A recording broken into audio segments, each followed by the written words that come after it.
বাড়ির বাইরে থাকার কারণে আসর ও মাগরিব কাজা হয়ে যায়, এখন এশার ওয়াক্ত হয়ে গেলে কোনটা আগে আদায় করব? বাহিরে থাকার কারণে ফরজ নামাজ কাজা হয়ে যায় কেমনে ভাই? হ্যাঁ, বাসে জ্যামে পড়ছেন তো নেমে যাবেন। আমি একবার ছাত্র জীবনে মাদ্রাসায় পড়ি, তখন বাসে যাচ্ছি, দূরপাল্লার বাসে, ফজর নামাজের টাইম চলে যাচ্ছে। ড্রাইভার সাহেব যে বললাম, ভাই গাড়িটা একটু থামাবেন, আমি নামাজটা পড়বো।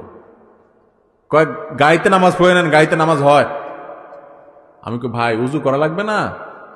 নাইট কোর্স, রাতভর গাড়িতে ছিলাম, সকালে ফজর পড়বো, উজু করবো না? ঘুমাইছি গাড়িতে। বলে যে জানলা দিয়ে পানি দিয়ে উজু করে ফেলান বা তায়াম্মুম করেন, জায়েজ আছে।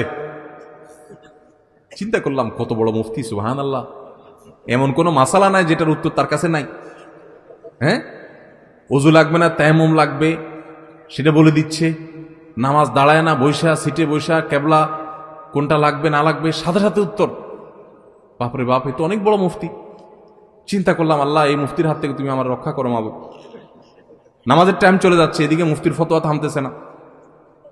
আমি আবার ছোট মানুষ, মাদ্রাসায় পড়ি, খুব টেনশনে পড়ে গেছি। আল্লাহ কি একটা বিপদ, কি করি। তখন বন্যা চলছে দেশে, বন্যার পানি আমি দেখতে পাচ্ছি রাস্তার দুই পাশে বিলের পানি থই থই করে। দূরপাল্লার বাস ঢাকা থেকে যশোর যাচ্ছে। তো আমি দুই পাশে যখন পানি দেখলাম, বললাম ভাই একটু থামাইলে, ভাই পাশেই পানি আছে ভাই, আমার 2 মিনিট লাগবে পানি দিয়ে উজু করতে, আর আমি ফরজ 2 রাকাত পড়বো, শুধু দৌড় দিব ভাই। কোথা কি আর কথা শুনে, আরে ভাই বেশি পেন করেন না, বসেন আপনি।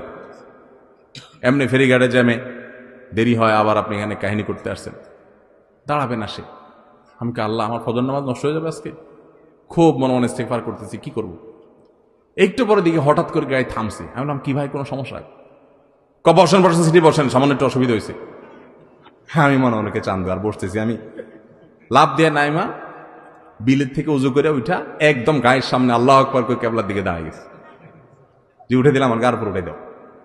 আলহামদুলিল্লাহ, আমি নামাজ কালাম পরে সুন্দর করে সিটে যা বসছি, দেখি তার গাড়ি এখনো ঠিক হয়নি। বললাম মুফতি সাহেব গাড়ি ঠিক হয়েছে? না হুজুর, এই তো আর একটু বাকি। আমি তো আর 1 ঘন্টা বাকি হইলে আর দুঃখ নাই, আমার নামাজ হয়ে গেছে আলহামদুলিল্লাহ। বহু মানুষ আছে আমি দেখছি, নামাজি মানুষ গাড়িতে সফরে গেলে নামাজ পড়ে না, মানে সাহস করে বলে না। অনেক নামাজি মানুষ আছে। আপনার উঠার সময় হিসাব করা উচিত, ড্রাইভারের সাথে চুক্তি করা উচিত, ভাই আমি তোমার গাড়িতে উঠবো, যাবো, আমাকে কিন্তু নামাজের ছুটি দিতে হবে, নামাজের সুযোগ দিতে হবে। এবং অনেকে আছে দেখি ট্রেনে নামাজ পড়ে না, বিমানে নামাজ পড়ে না। আরে বিমানে আমি জেদ্দা থেকে আসতেছি, ওমরার যাত্রী, হজের যাত্রী, হজের সফরও দেখছি, ওমরার সফরও দেখছি, যে সব টাক মাথা, মানে সব ওমরা করে